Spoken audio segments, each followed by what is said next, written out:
आज कविता मु शुभ्रांशु आपण समस्त स्वागत जनाऊँ। आज कविताटी है बसा और पिलादिन। यह लिखिं प्रशांत कुमार नाथ। भारी मन पड़े से पिलादिन जहाँ मु आसी छाड़ी। मजा लगे केते से पिलादिन आसिले बरसा झड़ी। पिंडारे बसिकी मजा नौलु चाल बढ़िले पानी। घड़घड़ी जेबे मारुला पुणी माँ नेउथिला टाणी। कागज डंगा अगणारे पुणी खुशी से भसाउथिलु। पानी फटका आंगुली टिपरे केते जे मिलाउथिलु।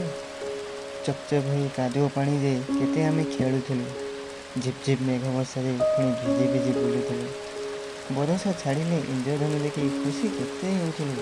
स्कूल जेबे आम छुट्टी होउथिला एका साथे धाउथिलु। मन पड़े आज से पिलादिन अतीतर मधु गीति। बरसा आसिले बेसी मन पड़े पिलादिन से स्मृति। बरसा आसिले बेसी मन पड़े पिलादिन से स्मृति।